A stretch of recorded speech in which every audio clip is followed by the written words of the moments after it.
Watch rowdy frat boys mess with the wrong freshman.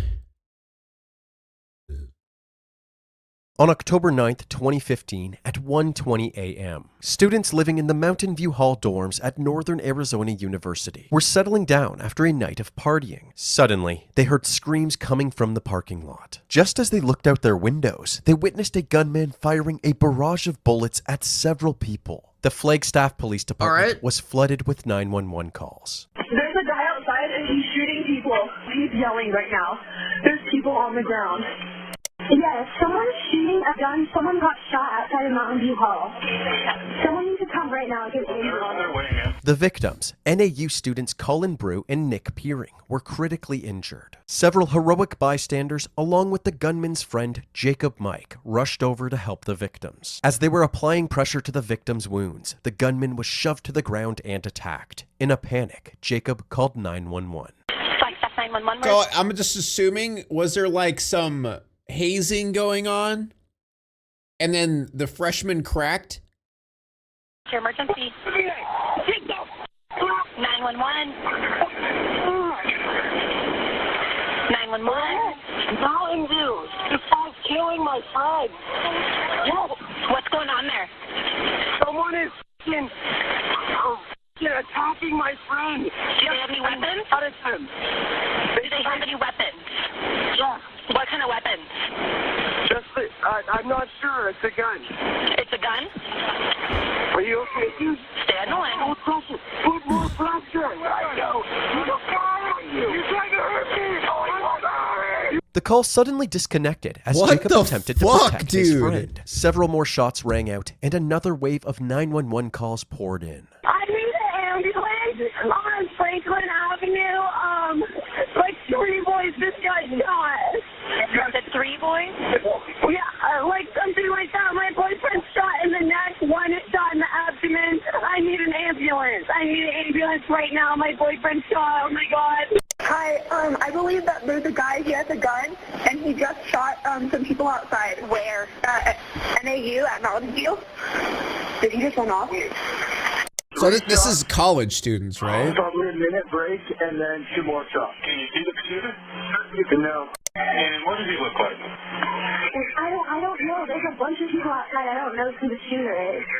Due to the poor lighting conditions in the parking lot, none of the callers were able to provide an accurate description of the suspect. A fleet of police cruisers stormed the Mountain View parking lot, where they found 3 victims scattered on the ground. Kyle Zintek was shot twice in the back, Nick Peering was shot in the left arm and hip, and Colin Brew had been shot in the chest and the right shoulder and was unresponsive. Bystanders were still tending to their wounds, but since the police were uncertain who the shooter was, they were all ordered to get down on the ground. This isn't us. This is the other guy. Where's the other guy? It's right there. Get on the ground! Get on the ground! Everybody on the ground. At the north end of the parking lot, another group of police cruisers arrived at the campus entrance, where they encountered 18-year-old NAU freshman Stephen Jones and his Oh Lord, look at that picture, chat. Oh Lord, look at that picture. That says enough. That says all we need to know, chat. That says all we need to know about this person. Yikes. Now it makes sense. Oh. friends. Stephen immediately told the officers that he was the shooter, and he was promptly arrested. Turn around! On the ground! On the ground! On the ground! Raise your hands up! Go help them! Hold on! Go help them! Yeah, it probably has an F-150 chat. Please, can you answer me? I'm gonna be okay, please. You're gonna be fine for right now. Please, I'm so sorry, please. Hang on, buddy. Come on. For right now, come on. Just give it to him. Just say, you're gonna be fine. We're gonna get you help. Don't say, you'll be fine for now. Don't say for now. Come on, bro. What is that shit? You'll be fine for now, I guess. I don't know. Come on. Hang on. Oh my god! Oh my god! Hang on. Oh my god! Please, officer, please! Oh my god! Oh my god! Oh my god, please! Hang on, sir, hang on. Although Stephen was visibly shaken up, he was clearly more concerned about the condition of the people he had just shot. The cop doesn't want to make false promises? Who gives a fuck? What? He's gonna feel guilty if he lies? What do you mean? Huh? Help him, officer, please! Please get help him, I'm so sorry, please!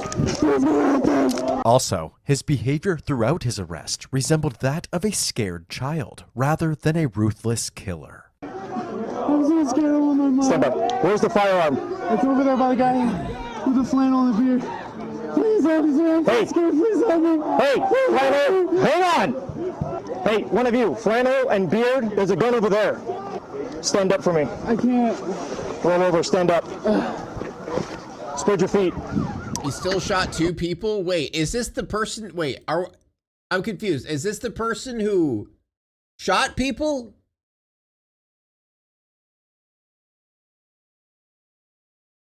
What? I thought this was...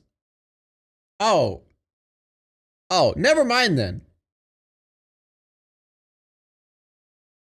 I was confused. I thought this, because I'm confused. He didn't get, I thought it was a dude begging for his life because he got shot. So he's just a crybaby? Okay, that changes things. I didn't know that.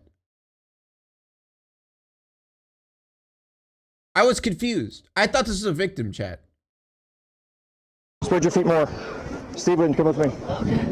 Oh my God. Sorry, chat. I have someone messaging me on the side. I'm reading chat and I'm trying to focus on the video at the same time. So my brain is not, I'm trying. All right, I'm doing my best.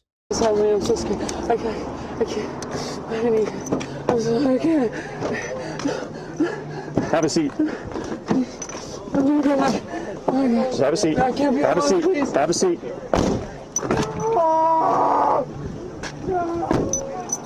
Once Stephen was left alone in the cruiser, he was flooded with emotions and his scared demeanor turned into a full-on meltdown.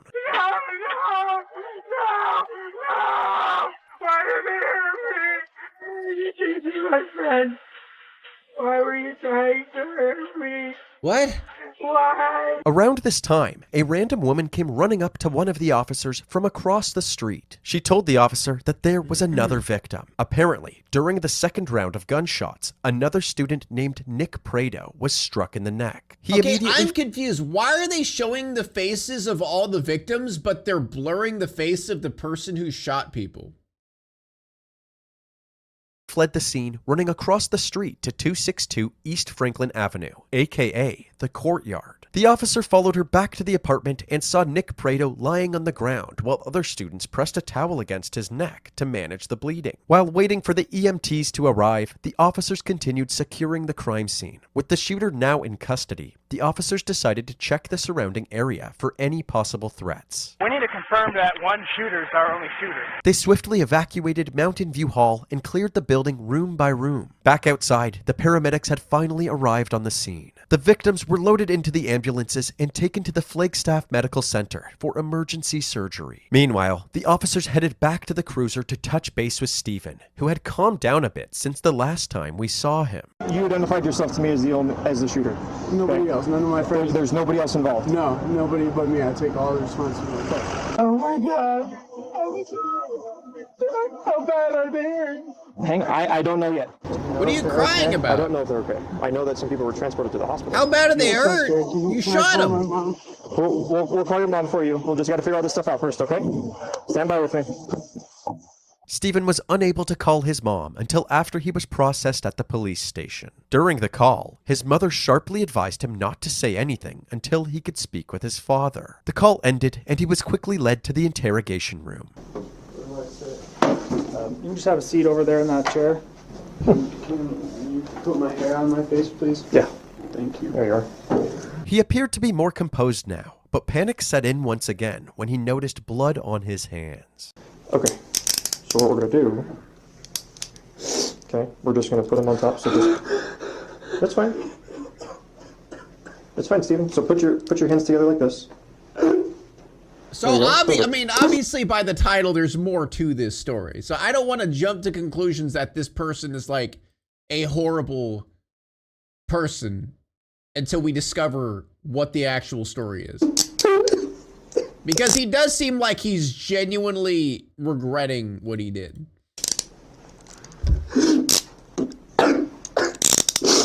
Sorry if I spit on you. You're fine. I know it's not intentional. So just have a seat, okay? Stephen eventually calmed down again, but as he quietly waited for the detective, Yeah, because this could his be thoughts self-defense, began so to we don't know spiral. yet. You're not gonna die, no. Both panic attacks and catastrophization can be telltale signs of trauma. But without a direct assessment from an expert, it's hard to say whether Stephen is genuinely shattered by the events that occurred, or if this is all an act to deceive the authorities. How The recent detective was entered- this? This video was posted 4 days ago. I don't know how recent this the situation room is, just though. minutes later. What happened tonight?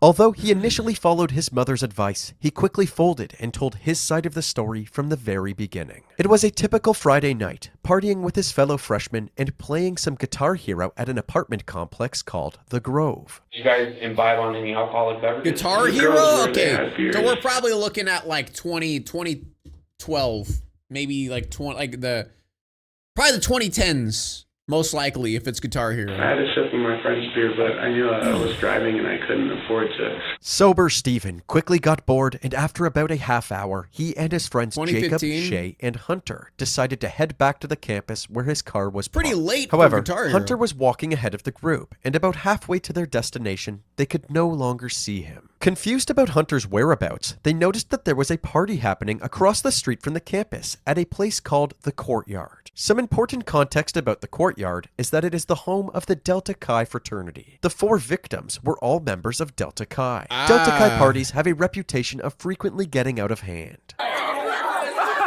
Fights would often break out.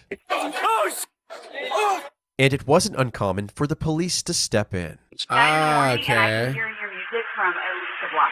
However, Stephen and his friends were just freshmen who had only been at NAU for a few weeks. They had also recently pledged to a different fraternity known as Sigma Chi, unaware that the Sigma? Courtyard was the home of Delta Chi, a potentially unwelcoming brotherhood. They decided to knock on the door to see if Hunter was there. 10 or 12 dudes came out.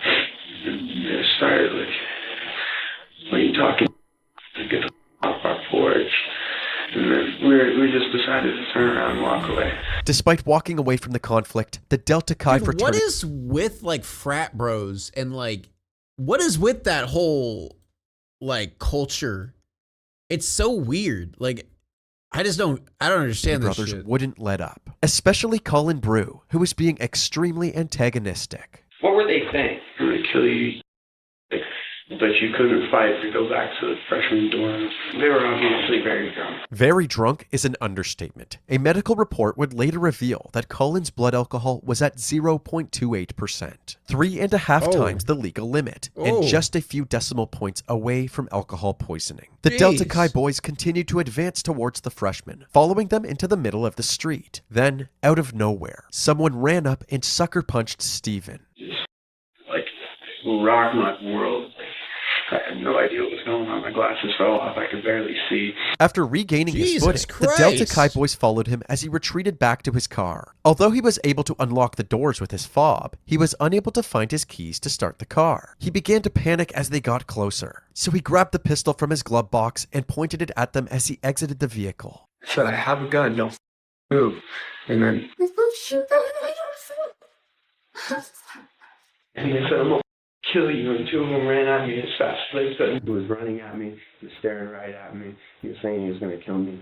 I was afraid for my life. While many argue that firearms shouldn't be allowed on Okay, all right. Now it makes sense. Now, okay, so now it feels a little bit like self-defense. Yeah, all this over knocking on their fucking door. Goddamn cavemen Neanderthals, dude. Like, what the fuck? campus. Arizona law states that it is legal as long as the firearm is locked in your car and out of sight. Stephen said that after defending himself from Colin and Nick, The rest of the fraternity jumped him, which would explain the several injuries on his face. Oh, I didn't even Steven then realize claimed that. while being battered on the ground, he decided that the only way to escape this situation without shooting anybody else would be to scare them away. I grabbed my gun and I just put it in the air. I wasn't trying to hurt anybody. I wasn't even aiming at anybody. How many rounds did you fire? I don't know. I just remembered my training. My dad trained me. It turns out that Steven's father was an NRA-certified firearm instructor, so he was well-versed in firearm safety and handling, including self-defense situations. I was trained. Bro culture is so stupid. Yeah, it is. It is. Like, I mean, yeah. Firing until it's like not. the amount of like deaths that happen from like freshman hazing and like shit like that, like it's so weird. Like that culture is so confusing. It's just like they want to go back to like the Oonga Boonga days. I just don't get it. Necessary to anymore. At this point, the detective momentarily left the room, and when he came back, he updated Steven on his alleged attackers. 3 people in the hospital. 1 has passed away.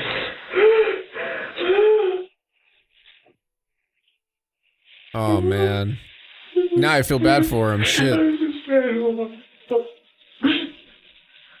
Nick Peering and Nick Prado eventually had a full recovery. It turns out that the bullet that struck Nick Prado's neck had shattered the chain of his necklace and dented the tiny heart-shaped cremation pendant that hung from it, which contained his grandfather's ashes. The bullet ended up slicing through his neck less than 1/10 of an inch from his aorta, the largest artery in the human body. Wow. Nick's parents believed that this was a case of divine intervention, and his grandfather saved his life. As for Kyle Zintek, he ultimately lost a kidney and suffered significant liver damage. Oof. Tragically, Colin Brew had succumbed to his gunshot wounds and was pronounced dead. Following his interview, Steven's injuries were photographed. His lips were cut up and his head was scraped and bruised. Also, when they took his clothes as evidence, they noticed that he had many more small injuries all over his body. He was given a white jumpsuit, but was later upgraded to a blue jail suit. He was charged with first-degree murder and 3 counts of... Wait. How would that be first degree? What? First degree? I'm sorry? In what way is that first degree? He literally knocked on their door and they attacked him. Huh? Charged, not sentenced? It doesn't matter. Why would he be charged with that? Aggravated assault. Like that's not even a charge that makes sense. Steven sat behind bars. The students at NAU were just starting to process what had happened. Their lives had been changed forever. Our hearts are hurting because none of them deserved it, and none of them wanted to put anyone in danger. In the evening, Dude, oh man. I feel so bad for this guy because, yeah, like, I don't know. I feel like anyone in that situation would get a gun because he literally has 5 dudes chasing him, plastered drunk, saying that they're gonna kill him. And then everyone assumes that he's the fucking bad guy. Oh my God, dude. Oh. Student vigil was held where Collins peers and Delta Chi brothers mourned their loss. He's in the center of the hug Thank you, because John he's still Wilkes alive. Boobs He's for one of the 3 months. victims of the NAU shootings. And as his friends try to hold him close, it hurts. His wound's still so fresh. And while there is a bandage for the body, there isn't one for what so many students here are suffering.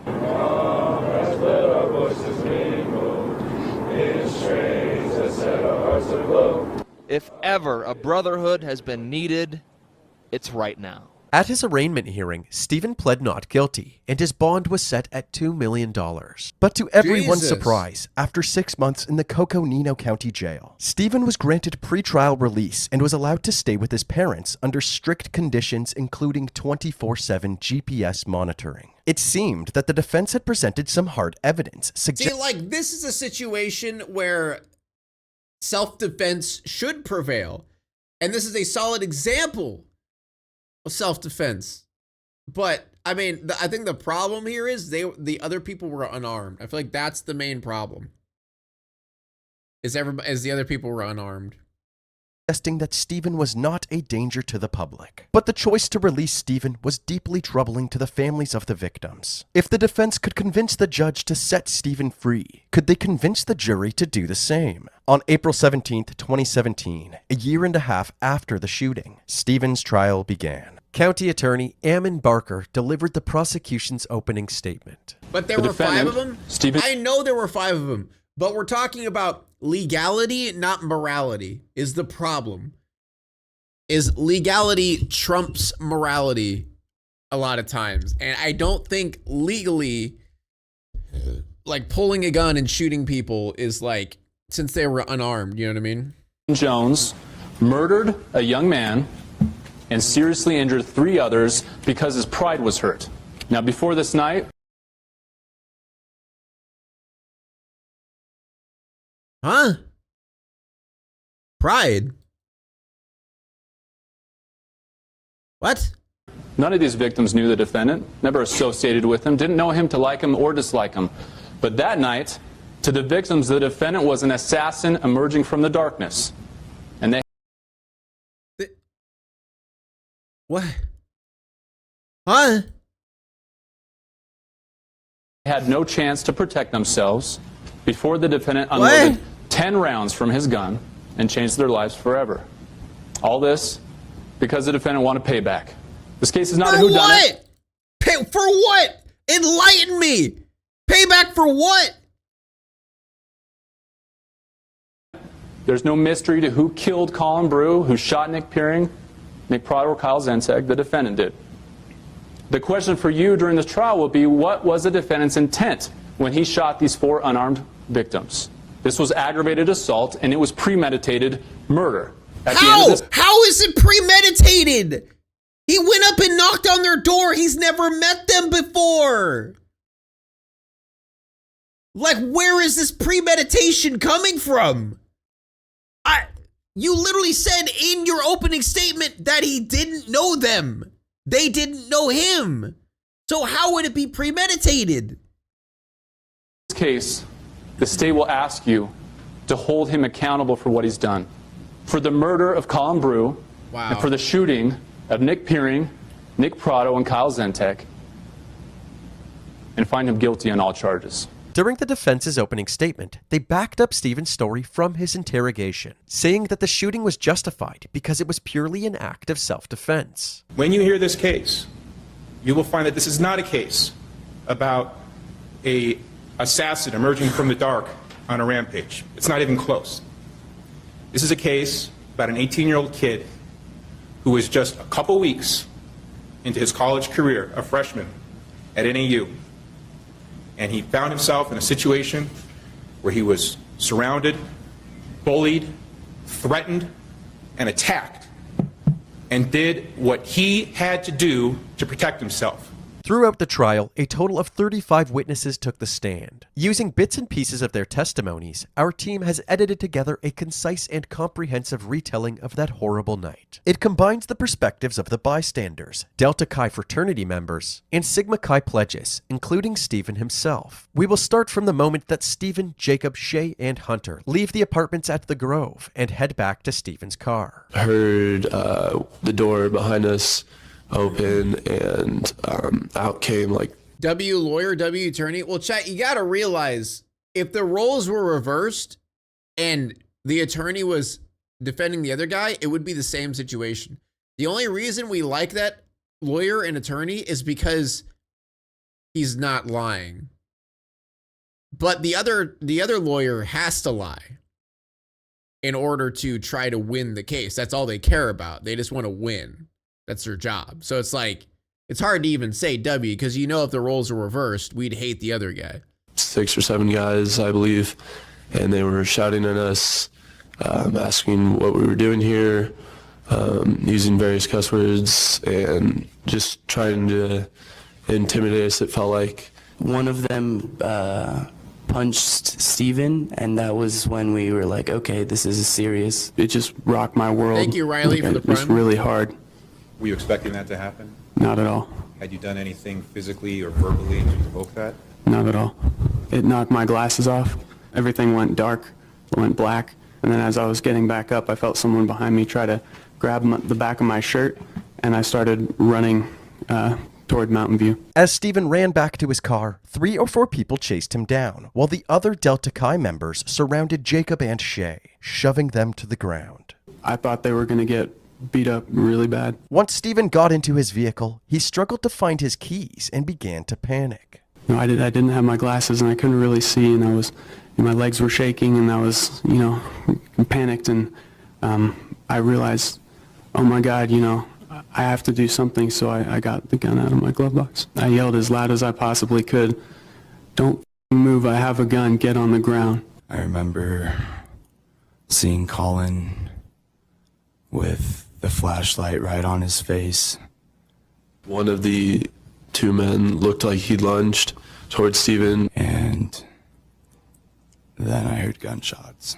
The first person who was shot twice just fell to the ground like a rock. I sprinted and jumped over the bushes that you had pointed out. And that's when I saw Nick Peering midair get hit and fall to the ground as well. Mikey Schollard, one of the students looking out of the dorm windows, also saw the shooting and ran directly to the victims to give first aid. I feel bad that we're making fun of Steven in the beginning. Yeah, chat, what the fuck? Yeah, what's wrong with you, chatters? Jesus. Gunshot wounds. Told him to stay calm and told him to calm down because he was screaming and crying. I would never do that. I ran toward Colin. Why did you run toward the shots, Nick? Because my friend was in trouble. And what did you see when you got there? He was on his back. His shirt was covered in blood. His eyes were wide open. He was looking up at the sky. I'm first aid certified, so I went over to try to treat his wounds. I believe I tried to get on top of him when he was knelt down, so I could potentially try to get the gun out of the back pocket. All the rest of them kind of just piled on top of me, kicking and punching and wailing. And one guy was stomping on my stomach, and they were screaming, "You shot my friend, you fucking psycho. And, I'll fuck you up. I'll fucking kill you, I was screaming as loud as I could, help, like a really high, loud scream. I thought they were going to get my gun and kill me with it. According to Stephen, that's when he pulled the gun out of his back pocket and shot into the air, hoping to scare his attackers away. And then there was another round of gunshots, and then I put my body on top of Nick's. That was pretty brave, Mikey. What was going through your head? To be entirely honest, I was preparing for a bullet to go through my back or my head. I got shot through the neck. It's the most intense pain you've ever felt in your life, pressure-wise and sharpness.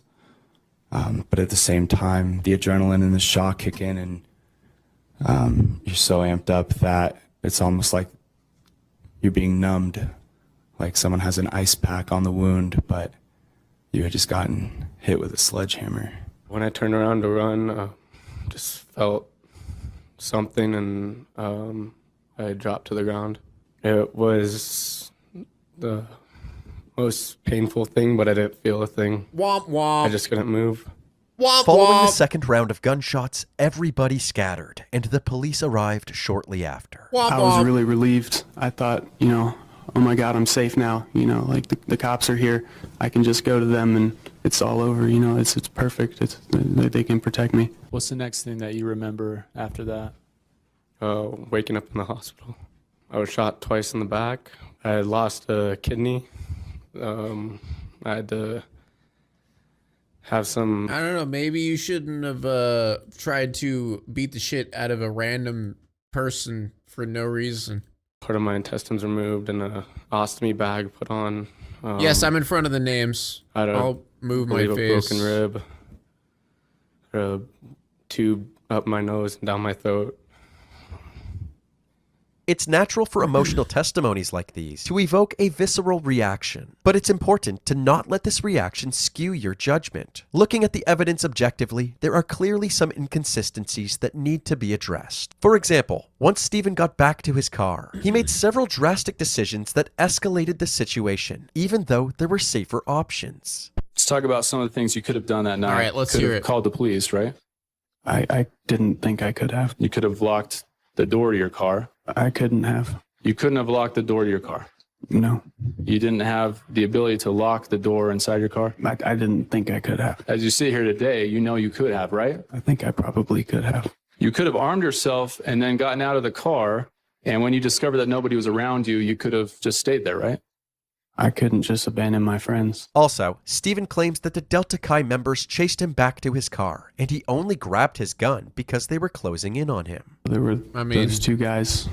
Like, in the heat of the moment, like, if you think about it, if you're thinking, oh, I'm going to go to my car and close the door, they're just going to fucking try to break your, like, the windows, you know? Like, they could break the windows, get into your car, still attack, you know? Like, I think what his thought process was, I'm going to scare them away. As he thought he was going to get his gun and just, oh, they'll just back off. Oh, he has a gun. Okay, let's back. I think that's what he was thinking was going to happen.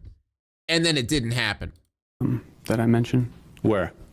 Out the driver's side door. How far away? At the time, it seemed like 10 or 15 feet. However, it turns out that the distance between them was much further than 15 feet. How much space was there in that actuality? I learned it was 90 feet later. Okay, so you were just dead wrong on that. I suppose so, yes. This meant that not only were the Delta Chi members nowhere near Stephen's car, but after grabbing his gun, he must have walked that entire distance back towards them before he was in any imminent danger. The prosecution believed that this was just one of many examples of Stephen allowing his paranoia to get the better of him, causing him to believe that he was in more danger than he actually was. After all, many of the details that Stephen shared seemed to directly contradict other witness testimonies. In the very beginning, when they all came out of the house, someone was holding a beer bottle, and I thought I saw them swinging it, or it might have been a rock or something. Anyone carrying a weapon? No, not that I know of. Did you see anybody with any weapons? No. Did you see anybody with any weapons? No, I did not. The one on the right says, I'm going to kill you. At any point, did you hear someone say, I'm going to kill you? I did not. Or I'm going to hurt you? I did not. Wait a minute. Did you hear the word kill, or anybody threaten to kill anybody? I do not recall. Did you hear anything about killing anyone or harming anybody? No, sir, I never heard that. I just freaked out, and I thought to myself, oh my God, I need to get my gun. A gun wasn't necessary. I thought it was a hostile situation, but there was no point where I thought I was in any situation where my life was at stake. Another main point of contention was whether or not... Dude, this fucking video's making us go on a roller coaster, chat. Stephen shot in the air while being attacked by the Delta Chi members, accidentally shooting Nick Prado. When did he get punched? He got punched in like the very beginning, chat. He got punched in the very beginning. Kyle Zintek. All the rest of them kind of just piled on top of me. The prosecution believed that Stephen was never attacked by a group of people at all, and that he took aim at Nick and Kyle in cold blood. How did you point your hand? Upward. Can you demonstrate? Yeah. Just straight above your head? Not fully extended, kind of bent a little bit.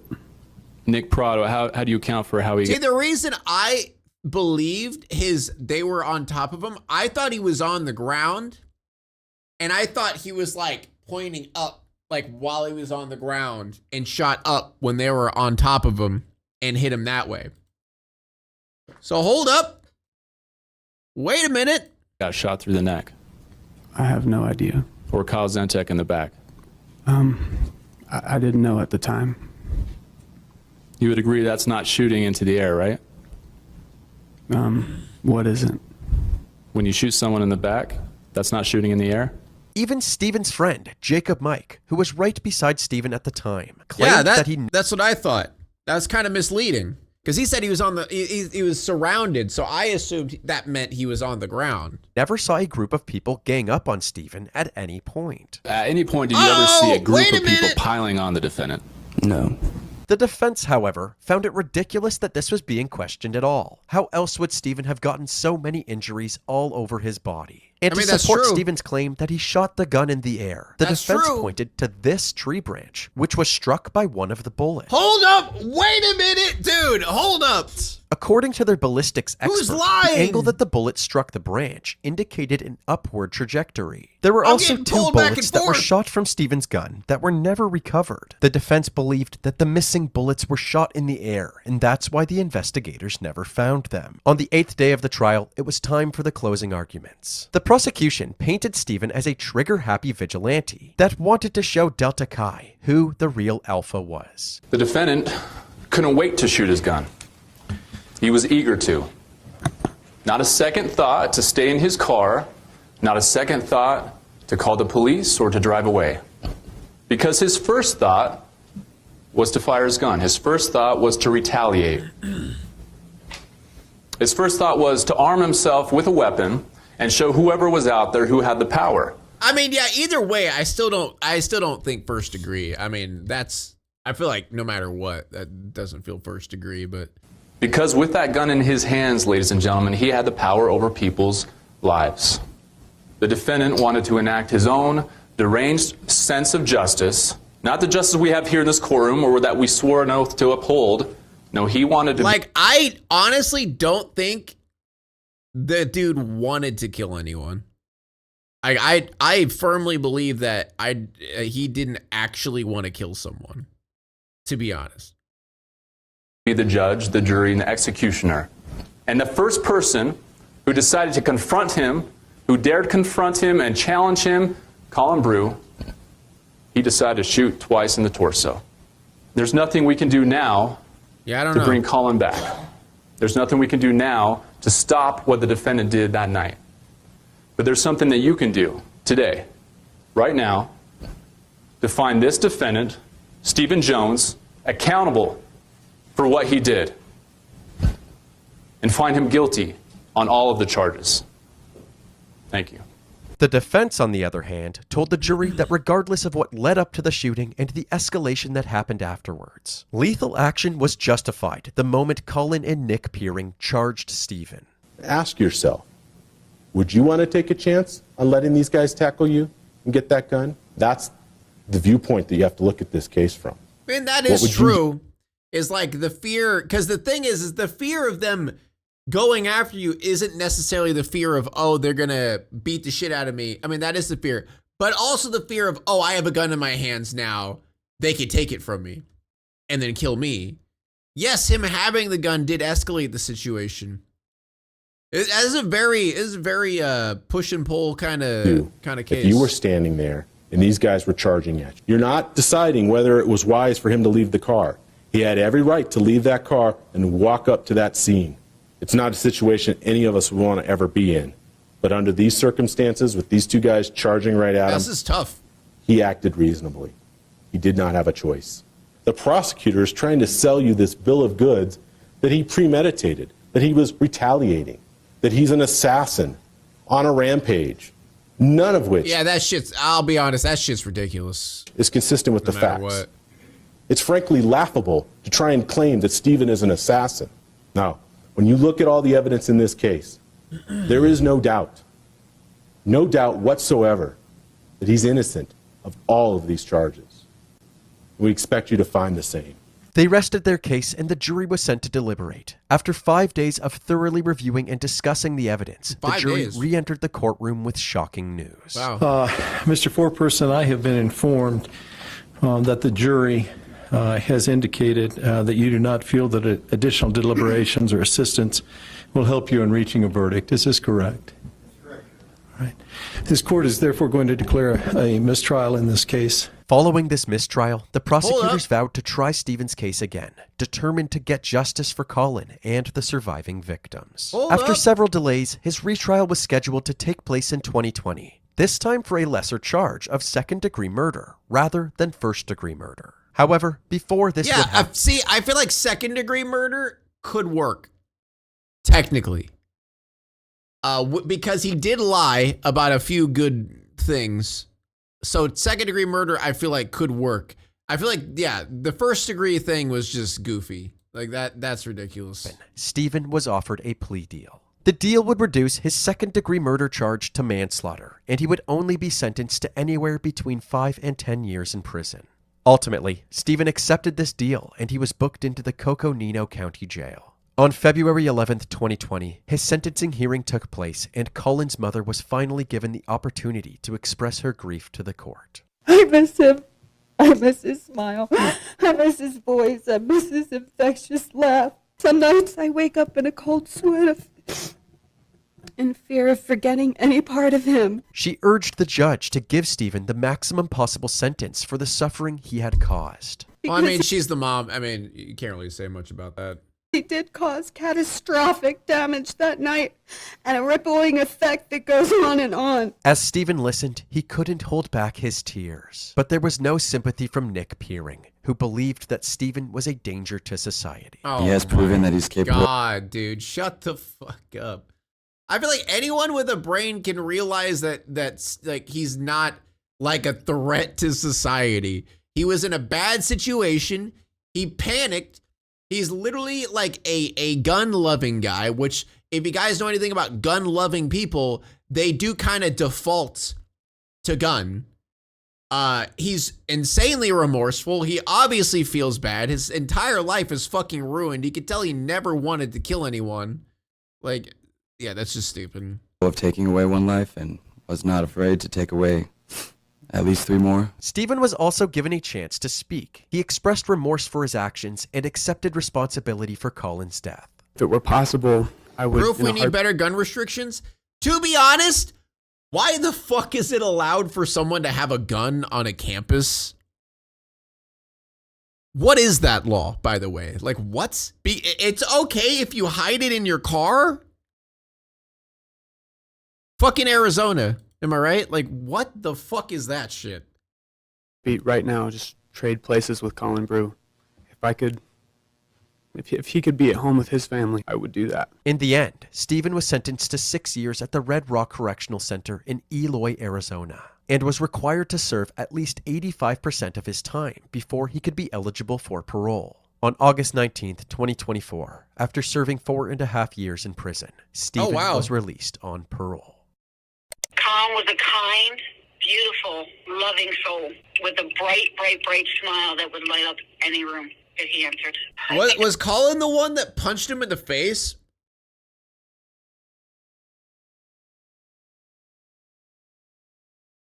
Chat, do you remember? I thought it was Colin was the one that punched him in the face. About Colin often, and I think about that night. And it's just a horrible memory to have. You know, it still really hurts. Yeah, if Colin was the one that punched him in the face, that's not really a kind, loving soul. A kind, loving soul doesn't just go, like, look at a random person and be like, you're a freshman, I don't know you, I'm going to punch you in the face now. There's times where I have moments where I just break down and cry, or, you know, his birthday, I break down and cry. I feel that the justice system failed in this case.